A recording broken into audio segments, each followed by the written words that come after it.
고린도전서 11장 17절에서 34절 말씀입니다. 우리 계신 곳에서 함께 하나님 말씀 읽겠습니다. 내가 명하는 이 일에 너희를 칭찬하지 아니하나니 이는 너희의 모임이 유익이 못되고 도리어 해로움이라. 먼저 너희가 교회에 모일 때에 너희 중에 분쟁이 있다 함을 듣고 어느 정도 믿거니와 너희 중에 파당이 있어야 너희 중에 옳다 인정함을 받은 자들이 나타나게 되리라. 그런즉 너희가 함께 모여서 주의 만찬을 먹을 수 없으니 이는 먹을 때에 각각 자기의 만찬을 먼저 갖다 먹음으로 어떤 사람은 시장하고 어떤 사람은 취함이라. 너희가 먹고 마실 집이 없느냐? 너희가 하나님의 교회를 업신여기고 빈궁한 자들을 부끄럽게 하느냐? 내가 너희에게 무슨 말을 하랴? 너희를 칭찬하랴? 이것으로 칭찬하지 않노라. 내가 너희에게 전한 것은 주께 받은 것이니 곧 주 예수께서 잡히시던 밤에 떡을 가지사 축사하시고 떼어 이르시되 이것은 너희를 위하는 내 몸이니 이것을 행하여 나를 기념하라 하시고 식후에 또한 그와 같이 잔을 가지시고 이르시되 이 잔은 내 피로 세운 새 언약이니 이것을 행하여 마실 때마다 나를 기념하라 하셨으니 너희가 이 떡을 먹으며 이 잔을 마실 때마다 주의 죽으심을 그가 오실 때까지 전하는 것이니라. 그러므로 누구든지 주의 떡이나 잔을 합당하지 않게 먹고 마시는 자는 주의 몸과 피에 대하여 죄를 짓는 것이라. 사람이 자기를 살피고 그 후에야 이 떡을 먹고 이 잔을 마실지니 주의 몸을 분별하지 못하고 먹고 마시는 자는 자기의 죄를 먹고 마시는 것이니라. 그러므로 너희 중에 약한 자와 병든 자가 많고 잠자는 자도 적지 아니하니 우리가 우리를 살폈으면 판단을 받지 아니하려니와 우리가 판단을 받는 것은 주께 징계를 받는 것이니 이는 우리로 세상과 함께 정죄함을 받지 않게 하려 하심이라. 그런즉 내 형제들아 먹으러 모일 때에 서로 기다리라. 만일 누구든지 시장하거든 집에서 먹을지니 이는 너희의 모임이 판단받는 모임이 되지 않게 하려 함이라. 그 밖의 일들은 내가 언제든지 갈 때에 바로 잡으리라. 아멘. 할렐루야, 반갑습니다. 한 주간 잘 지내셨나요? 저는 오늘 이 말씀을 가지고 배려가 체질이란 제목으로 함께 말씀의 은혜를 좀 나눌까 합니다. 저는 식사를 할 때 좀 부담스러운 사람들이 있습니다. 누구일까요? 배려 없이 먹는 사람이죠. 뭐 맛있는 거를 먼저 빨리 가져가서 먹는다든가 뭔가 이렇게 경쟁하는 거 저 별로 좋아하지 않습니다. 저도 먹을 걸 좋아하기 때문에 그런 걸 별로 좋아하지 않는데요. 한 여자 청년이 저한테 이런 말을 하더라고요. 남자친구와 싸웠다는 겁니다. 그래서 왜 싸웠느냐 그랬더니 닭갈비를 먹으러 갔다고 해요. 육안의 닭갈비였습니다. 2인분을 시키고 먹고 나오는데 남자친구가 이렇게 말을 하더라는 거예요. 아, 육안의 닭갈비 양 진짜 많다. 너무 배부른데? 여자 청년은 진짜 어이가 없었다고 해요. 왜 어이가 없었냐면 여자친구는 굉장히 천천히 먹는 스타일인 거예요. 근데 남자친구는 허겁지겁 막 빨리 먹는 거예요. 여자 청년이 몇 젓가락 먹지 않았는데 벌써 남자 청년이 닭갈비를 싹 비운 것입니다. 그러면서 여자 청년이 하는 말이 이런 거예요. 지는 혼자 2인분을 먹었으니까 양이 많다고 말하겠지. 그런데 나는 몇 점 못 먹어서 배가 고팠거든요. 그래서 짜증이 나서 싸웠어요. 그 말을 좀 듣고 저 자신을 좀 돌아보게 되었습니다. 양심에 찔림이 있었어요. 저도 다른 누군가와 식사할 때 부담스러운 사람이 될 수 있었겠구나. 맛있는 걸 막 집어먹고 더 많이 먹으려고 하고 그런 제 모습. 근데 그 전까지는 그것을 잘 모르고 있었어요. 다른 사람이 충분히 먹고 있는지 전혀 신경 쓰지 않았다는 겁니다. 그래서 제 자신이 부담스러운 사람이었구나. 그래서 막 젓가락질하던 제 모습이 생각나고 했거든요. 그래서 약간 좀 부끄러웠습니다. 오늘 나누게 될 이 말씀도 약간 이와 같은 것들을 주제로 말씀을 나누게 될 것입니다. 본문을 읽어보면 크게 3단 구조로 되어 있는 것을 알 수 있습니다. 첫째는 바울이 고린도 교회에 문제를 제기하는 것입니다. 그리고 고린도 교회 안에서 일어나고 있는 그 문제를 지적함으로써 둘째, 그 문제에 대해서 설명하고 있죠. 이 설명 속에서 고린도 교인들이 몰랐던 그 의미들을 다시 깨닫게 해주고 인지시켜 줍니다. 그리고 세 번째는 이 문제를 그렇다면 어떻게 해결할 것인가에 대해서 결론으로 말을 하고 있습니다. 이 큰 구조 안에서 우리는 고린도 교회의 이야기를 살펴보려고 합니다. 자, 그렇다면 바울은 17절에 어떻게 시작하고 있을까요? 내가 명하는 이 일에 너희를 칭찬하지 아니하나니 이는 너희의 모임이 유익이 못되고 도리어 해로움이다 라고 말을 하고 있습니다. 이 구절에서 너희의 모임이라는 것은 고린도 교인들의 모임을 말하는 것입니다. 그때는 가정이나 어떤 장소에서 모임을 하게 되었습니다. 교회 공동체의 모임이기 때문에 당연히 유익이 되어야 하는 것이 마땅함에도 불구하고 바울은 오히려 해롭다라는 표현을 대신하고 있습니다. 이 구절을 좀 더 심도 있게 표현해 보면 나쁜 의도를 갖고 모인다라고도 해석할 수가 있게 되는 것이죠. 교회 모임은 다 좋은 거 아니야 라고 우리가 생각할 수 있습니다. 그러나 사실은 그렇지 않을 가능성도 배제할 수 없음을 이 구절을 통해서 좀 알게 됩니다. 왜 나쁜 의도로 모임을 하게 되었을까요? 18절에서 바울은 이렇게 말을 하고 있습니다. 먼저 너희가 교회에 모일 때에 너희 중에 분쟁이 있다 함을 듣고 어느 정도 믿거니와. 그 이유는 바로 분쟁 때문인 것입니다. 19절에는 파당이라는 표현도 나옵니다. 그래서 본문에서 바울이 말하려는 그 분쟁은 당파들 간의 다툼이라고 생각할 수 있겠지만 본문은 다른 파당을 말하고 있는 것입니다. 고린도 교회는 교회 모임을 종종 가정에서 했습니다. 지금처럼 교회가 화려하고 넓은 공간을 확보하기 위해서 건축을 한다든지 건물을 산다든지 그런 모습이 초대교회는 없었죠. 초대교회의 대부분의 모임은 가정에서 일어났습니다. 그러니까 가정교회였다는 것이죠. 그래서 처음 오순절에 신약의 첫 교회 예루살렘 교회가 탄생할 당시에 성령께서 방언을 주셨을 때 그때에 모였던 장소가 바로 마가의 다락방이었다는 거예요. 성지순례를 가보면 이 마가의 다락방을 가게 되는데 그 다락방이 엄청 크고 넓다는 걸 알 수 있어요. 우리가 지금 생각하는 어떤 단독주택의 다락방을 생각해서는 안 되는 것입니다. 교회가 핍박을 받던 시기에 어떻게 건축을 하고 어떻게 공적인 장소를 마련할 수가 있었겠습니까? 초대교회는 그래서 가정교회에 가깝다라고 설명할 수가 있습니다. 이런 이유로 교인들이 모일 만큼 여유가 있는 가정에서 모임을 주최하게 되는 경우가 많았습니다. 그리고 초대교회는 늘 식사 자리를 마련했습니다. 주의 만찬을 했다는 것이죠. 주님을 기념하는 만찬이었습니다. 주의 만찬을 열었을 때 모든 교인들이 다 와서 함께 모여서 식사를 하면 가장 이상적이고 좋은 것이었겠지만 그들은 크게 두 가지 이유로 자연스럽게 분열이 생기게 됩니다. 첫째는 부자와 가난한 자들의 분열인 것입니다. 부자는 모임 시간에 늦지 않게 올 수 있습니다. 왜냐하면 언제든지 갈 수 있는 자유가 있으니까요.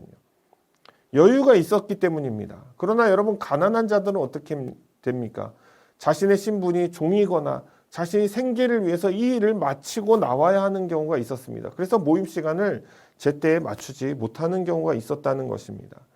둘째는 고린도 지역의 문화라는 거예요. 귀족이나 부유한 자들은 늘 상석에 앉아 있었습니다.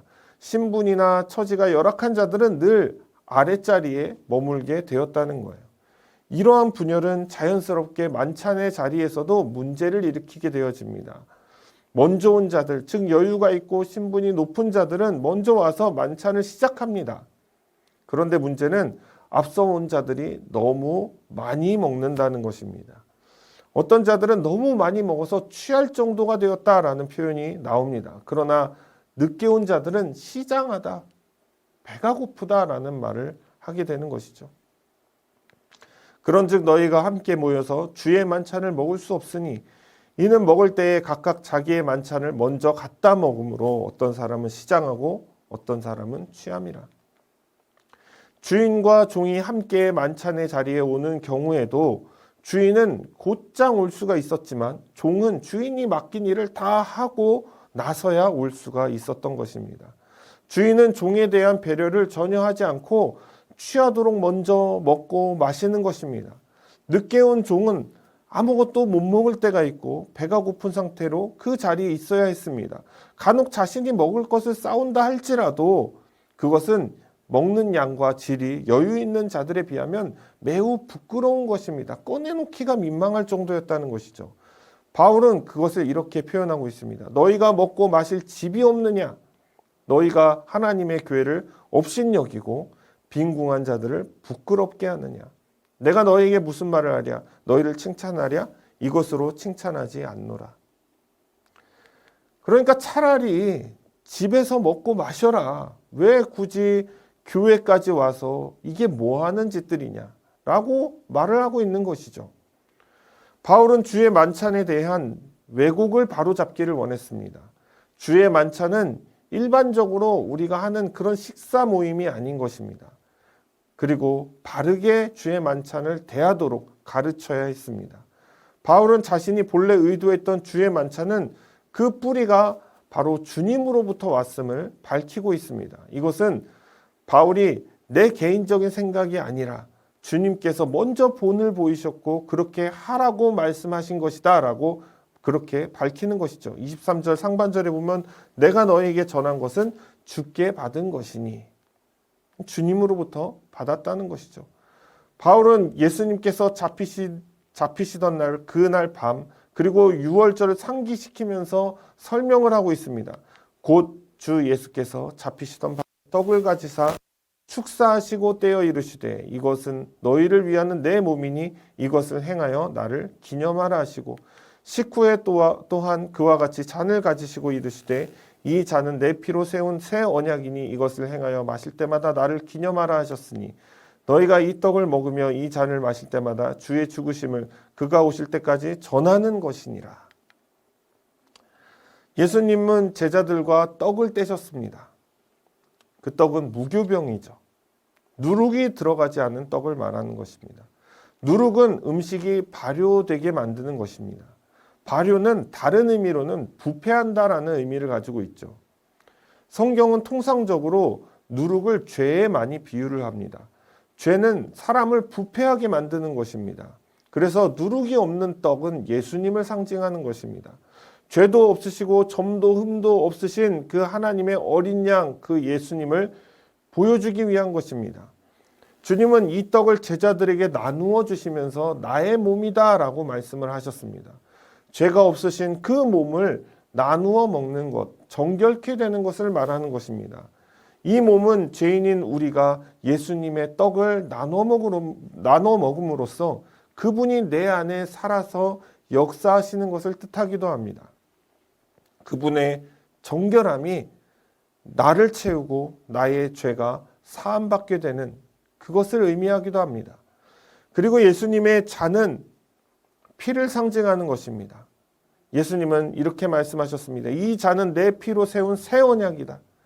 일반적으로 우리가 이 잔을 나눌 때 포도주를 따르죠. 피는 무엇을 뜻하느냐? 생명을 뜻하는 것입니다. 그 생명의 잔을 마심으로써 예수님의 생명이 내 안에 흐르고 있음을 알게 해주는 것입니다. 죽음 권세를 이기는 영생의 피를 의미하는 것입니다. 아울러 이것을 우리는 예수님께서는 새 언약이라고 말씀하셨습니다. 옛 언약은 무엇이었냐? 옛 언약은 제물의 피를 흘림으로써 죄사함을 받는 것을 말하는 것입니다. 다른 동물의 피로 나의 생명을 대신해서 보존할 수가 있는 것입니다. 죄 지은 사람은 반드시 피를 흘려 죽어야 마땅했기 때문입니다. 그러나 예수님께서 피를 흘리심으로 우리는 더 이상 동물의 피를 보지 않아도 되는 것입니다. 나의 피도 보지 않아도 되는 것입니다. 영원한 생명의 피의 공로를 나눈 자가 되었기 때문입니다. 저와 여러분은 이 새 언약 아래에 있는 주님의 백성이 되는 것입니다. 아마도 많은 사람들이 주의 만찬에 대해서 여러 가지 견해로 받아들일 것입니다. 카톨릭에서는 이 주의 만찬을 화채설이라고 믿습니다.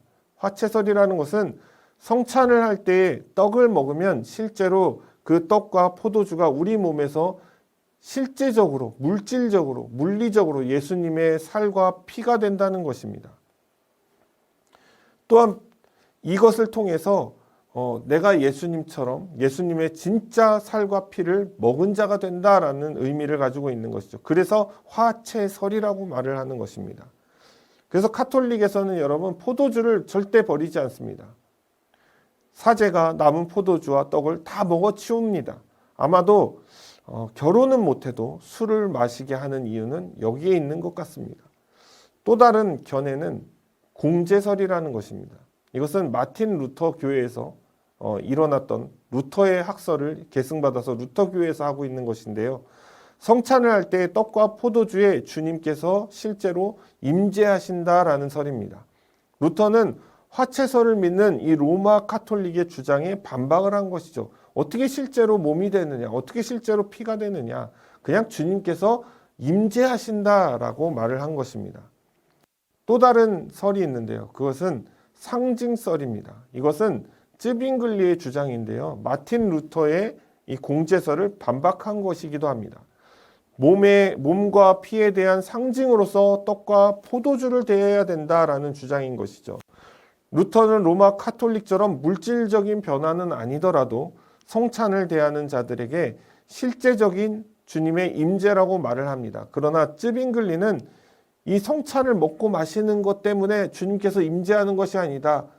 주님을 고백해야 되는 것이다. 믿어야 되는 것이다. 그래야 주님이 임재하시는 것이지. 이것은 단지 주님을 기억하기 위해서, 기념하기 위해서 하는 상징일 뿐이다 라고 말을 하고 있는 것입니다. 그리고 칼빈의 주장이 나오는데요.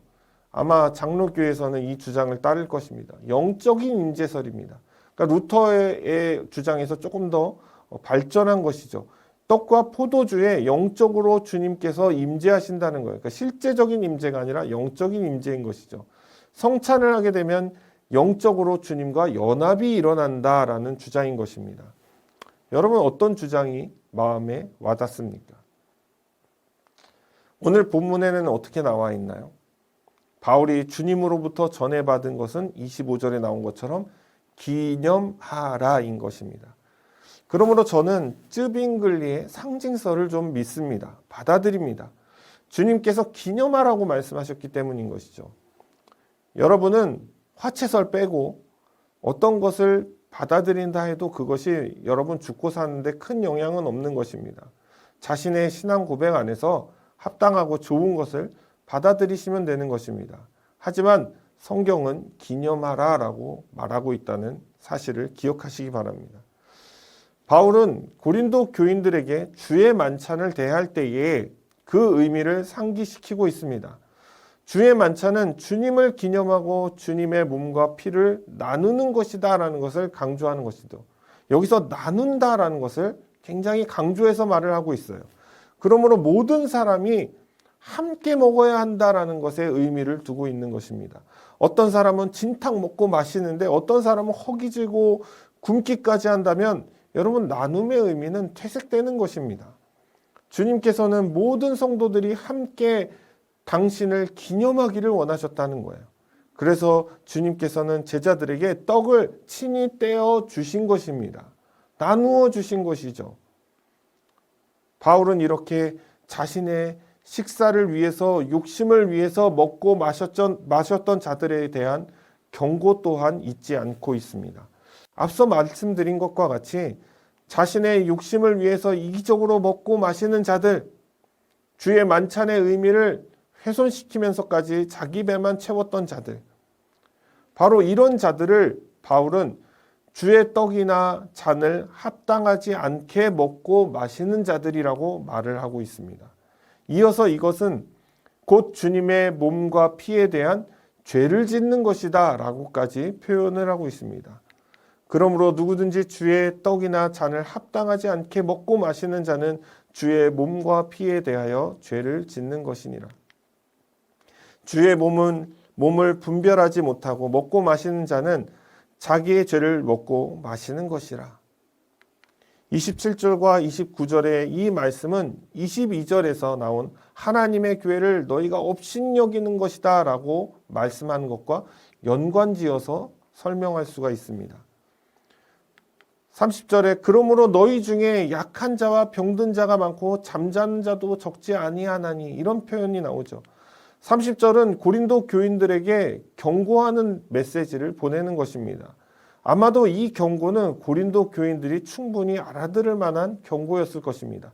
약한 자, 병든 자, 혹은 잠자는 자는 주님으로부터 징계를 받는다는 뜻으로 풀이할 수가 있습니다. 여기서 잠자는 자는 이 죽는다에 대한 완곡한 표현이기도 합니다. 당시 초대교회는 어떤 현상이 일어났냐면 성령의 역사가 매우 강하게 일어났던 시대입니다. 일반적으로 말이죠. 어떤 특별한 그런 이벤트가 아니라 정말 일반적으로 늘상 일어나던 시대였다는 거예요. 아마도 바울의 이 경고는 고린도 교인들이 아나니아와 삽비라의 사건을 기억하게 했을 것입니다. 사도 베드로를 속이고 성령을 속이고 교회를 속였기 때문에 그들은 죽음을 면치 못했습니다. 그러므로 바울은 이 징계를 벗어나려면 주의 만찬에 합당하게 참여하고 있는가 너희 자신을 돌아봐야 한다라고 가르치고 있는 것이죠. 자신을 살핀 후에 주의 만찬에 참여하게 된다면 당연히 판단받을 일도 없거니와 징계를 받을 일도 없다는 것입니다. 사람이 자기를 살피고 그 후에야 이 떡을 먹고 이 잔을 마실지니 우리가 우리를 살폈으면 판단을 받지 아니하려니와 우리가 판단을 받는 것은 주께 징계를 받는 것이니. 바울은 이 징계를 받은 자가 있을지라도 그들이 영원한 파멸을 맞는 것은 아니라고 또한 가르치고 있습니다. 이는 우리로 세상과 함께 정죄함을 받지 않게 하려 하심이라. 여러분, 주님은 성도를 사랑하십니다. 자신의 백성들, 자신의 뜻대로 부르신 자들을 사랑하시죠. 사랑하기 때문에 징계를 하는 것입니다. 특히 주님이 사랑하시는 그 교회는 징계를 내리십니다. 징계를 통해서 자기 자신도 세상 사람들과 함께 파멸을 맞지 않도록 하기 위함도 있고 또 다른 자들이 그것을 보고 깨닫게 하기 위함도 있는 것입니다. 그리고 또한 다른 자들이 함께 그 죄에 빠지지 않게 하기 위해서 잠자는 자와 같은 징계도 내리신다는 것입니다. 초대교회는 은사가 매우 뚜렷하게 나타났습니다. 반면 징계도 잘 나타났었죠. 싱클레어 퍼거슨의 이 성령론이라는 책을 보면 이 사도행전에 나타난 대대적인 그 성령의 역사들이 특히 방언과 같은 것들을 예를 들면 28장으로 가면서 점차적으로 사그라드는 것을 볼 수 있다고 말을 합니다. 저는 이 사그라든다는 표현에 대한 오해가 없으셨으면 좋겠습니다. 성령께서 점점 약해지신다라고 오해를 할 수 있기 때문입니다. 그건 절대 아닙니다. 성령의 역사를 오해하고 있기 때문에 사람들이 이런 표현에 대해서 받아들이지 못하는 것입니다. 많은 사람들이 성령의 역사하면 뭔가 큰 기적이 일어나고 초자연적인 현상, 가시적인 효과라고 생각할 수 있겠지만 전혀 그렇지 않다는 거예요. 성령께서 하시는 주된 사역은 무엇입니까? 물론 그런 역사들이 포함되어 있죠. 그러나 정작 성령께서 하시는 주된 사역은 예수 그리스도를 증거하는 것입니다. 그래서 우리는 성령을 증거하는 영이다라고 부르기도 하는 것이죠. 전 세계는 초대교회보다 유례없는 부흥을 맞이하고 있습니다. 대한민국의 크리스찬 숫자는 줄고 있다라고 보고되고 있지만 또 미국의 기독교인들도 줄어들고 있다라고 보고되고 있지만 최근 유럽에서는 유례없는 새로운 부흥의 역사가 일어나고 있습니다. 전 세계적으로 우리가 보았을 때에는 복음은 더욱 흥왕되어지고 있다, 흥왕하고 있다라는 것을 알게 됩니다. 제가 말씀드리려고 하는 것은 1세기경에 교회에서 흔히 일어났던 그 기적의 역사들이 시대가 흐르면서 점차 사그라들고 있는 것은 사실입니다. 일반적으로 나타나는 현상은 아니죠.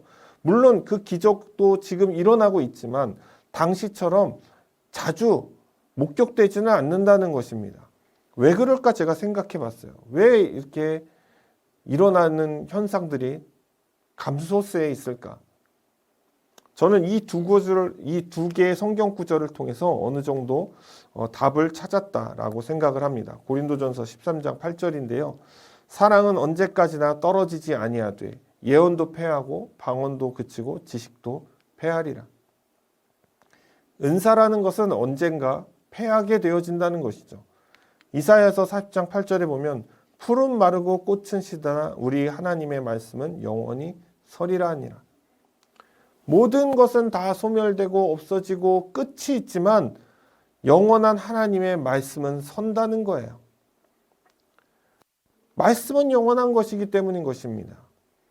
수요일에도 우리가 나누었지만 제가 아는 분이 저보다 먼저 방언을 시작했어요. 수련회 가서 진짜 열심히 기도하시고 방언을 받으셨습니다. 처음에 날아갈 듯 기쁘셨어요. 시간이 지나고 세월이 흐른 후에 지금은 교회를 다니는지 안 다니는지조차 모르겠습니다. 그냥 종교 생활을 하는 수준? 여러분, 저도 방언을 받았습니다. 예전에는 기도만 시작하면 막 터져 나와서 컨트롤이 안 될 정도로 방언이 많이 나왔습니다. 근데 제 자신을 돌아보면요, 늘 저를 주님 안에 거할 수 있도록 붙잡아주는 힘은 방언이 아니었습니다. 하나님의 말씀이었다는 거예요. 이런 관점에서 볼 때 지금 교회는 다른 역사는 나타나도 이 징계의 역사는 초대교회만큼 막 뚜렷하게 나타나지도 않습니다. 그럼 바울의 말을 빌리자면 약한 자와 병든 자가 많고 잠자는 자도 적지 않다라고 말을 하고 있는데요. 여기서 많고 적지 않다라는 말은 고린도 교인들이 알 만큼 일반적으로 나타난 현상이었다는 거예요. 그러나 지금은 여러분, 징계가 일어나지 않고 있습니다. 많이 일어나지 않아요. 우리 눈에 보이지 않고 일반적이지도 않습니다. 그렇다고 여러분 안심해서는 안 되는 것입니다. 그 징계가 언젠가 저와 여러분의 합당하지 않은 모습에 가해질지도 모른다는 사실을 기억하십시오.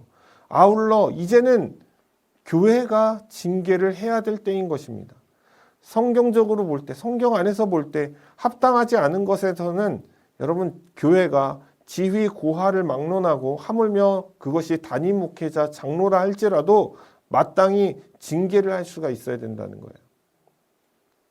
담임 목사나 장로들은 여러분 무소불위가 아닙니다. 검찰이 아니에요. 대통령이 아닌 것입니다.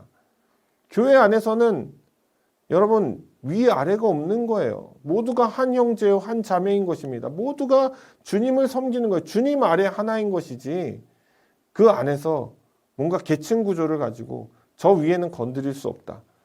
이건 말이 되지 않는 거예요. 교회가 징계를 한다는 것은 주님의 몸으로서 머리 대신 주님의 명령을 따라서 잘못된 것에 대해서는 징계를 내릴 수가 있어야 되는 거예요.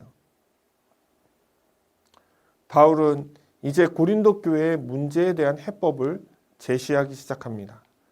그런즉 내 형제들아 먹으러 모일 때에 서로 기다리라. 만일 누구든지 시장하거든 집에서 먹을지니 이는 너희의 모임이 판단받는 모임이 되지 않게 하려 함이라. 그 밖의 일들은 내가 언제든지 갈 때에 바로잡으리라. 그 솔루션 첫째는 뭐라고요? 차라리 집에서 먹고 와라. 여기서 배 채우지 말고 좀 집에서 먹고 와라. 둘째는 모일 때 좀 기다려줘라. 늦게 온 자들, 형편이 어려운 자들, 연약한 자들 좀 기다려줘라 라는 것입니다. 그런 자들을 위한 배려를 하라는 것이죠. 얼마든지 집에서 너희는 허기를 채울 수 있잖아. 근데 쟤네들은 집에 가서도 먹기 힘든 아이들인데 여기 와서도 못 먹으면 그게 되겠니? 배려가 체질이 돼야 된다는 거예요. 결론을 맺을까 합니다. 먼저 담임 목사님들에게 좀 말씀드리고 싶은 게 있어요. 제발 여러분 목사님들 헌금 계수하는 데에 들어가서 누가 얼마 있는지 이거 좀 살펴보지 마세요. 옹졸한 목회를 하십니까? 차라리 장사하세요. 그럴 거면. 믿음이 약해서 헌금을 많이 못하는 사람도 있어요. 형편이 어려워서 헌금을 못하는 사람들도 있는 것입니다. 헌금 봉투 들여다보는 목회자는 십중팔구 성도를 차별합니다. 이건 과학이에요. 제가 미국에서도 헌금위원으로 어떤 분이 교회 등록한 지 얼마 안 된 분, 예수님 믿는다고 고백은 했지만 진짜 믿는지 모르는지 모르겠는 그분이 헌금위원을 하겠다고 그렇게 나섰어요. 그래서 제가 담임 목사님에게 이건 하면 안 됩니다. 이거 아무나 헌금위원을 시키면 안 됩니다 라고 말을 했더니 투명하게 한다. 우린 투명하니까 괜찮아. 제 말을 듣지 않고 헌금개수위원으로 그 친구를 넣었습니다. 제가 반대한 이유는 다른 게 아닙니다. 그 친구가 교회 조금 나와서 그 친구가 예수님 믿는지 안 믿는지 몰라서 이런 것들도 이유가 되겠지만 제가 하지 말라고 했던 이유는 딱 하나예요. 그 친구가 이걸로 인해서 다른 사람을 판단하게 될까 봐. 그 친구는 아직 그런 것에 대한 준비가 되어 있지 않은 사람이었어요. 그래서 헌금위원을 할 때에 그 사람의 믿음도 봐야 되지만 무엇보다 다른 사람을 헤아릴 수 있는 배려심이 있는가를 볼 필요가 있는 것입니다. 또한 담임 목사도 그 사람이기 때문에 돈의 액수를 보고 휘둘릴 수 있습니다. 그렇기 때문에 차라리 헌금 개수할 때 안 들어가고 안 보던 게 좋아요. 제가 갑자기 이 이야기를 하는 이유는 교회 안에서 여러분 귀천에 따라 분열이 된다는 거예요. 고린도 교회처럼 부자와 가난한 자들 그리고 신분이 좋은 자들과 나쁜 자들로 이렇게 분열이 일어날 수 있다는 거예요. 담임 목사부터 초신자까지 그런 생각할 수 있다는 거예요. 담임 목사도 차별을 하는데 교회는 서로를 배려해주는 공간이어야 하는 것입니다. 형제를 자매를 사랑하고 아껴주는 곳이어야 돼요. 있는 모습 그대로 말이죠. 부족해도 말이죠. 왜냐하면 주님께서 저와 여러분들이 부족하고 죄 있는 모습 그대로를 사랑해 주신 것처럼 말이죠. 주의 만찬을 모든 사람이 공평하게 나누어야 했던 것처럼 교회 안에서 모든 성도가 공평하게 서로를 바라보고 대해 주어야 하는 것입니다. 더 나아가서 성도는 이기심을 버려야 돼요. 교회는 이타적인 공동체인 것입니다. 내가 먼저가 아니라 형제와 자매가 먼저인 거예요. 그리스도의 사랑이 그랬던 것처럼 말이죠. 자신을 희생하셨던 주님을 좀 본받으십시오. 우리는 다른 성도를 위해 희생할 수가 있어야 되는 것입니다. 마지막으로 성도는 인내가 필요한 것입니다. 기다려줄 수가 있어야 되는 거예요. 가끔 교회 행사를 보면 낙오하는 사람들이 발생합니다. 낙오했기 때문에 가차없이 버리고 출발해서는 안 되는 거예요. 기다려주고 늦게 가더라도 하물며 그 행사를 망친다 할지라도 함께 갈 수가 있어야 되는 것입니다. 주님께서 저와 여러분들을 위해서 인내하시고 참으셨던 것을 기억하시기 바랍니다. 사랑하는 여러분, 저는 우리 모든 교회의 공동체가 귀천을 따지지 않고 서로를 있는 그대로 바라봐 주는 공동체가 되기를 원합니다. 나만 생각하는 그런 이기적인 마음을 버리고 서로가 서로의 발을 닦아주며 섬겨주는 공동체가 되기를 소원합니다. 그리고 서로를 인내하고 배려함으로써 든든하게 세워지시는 그런 교회가 다 되시기를 주님의 이름으로 축원을 드립니다.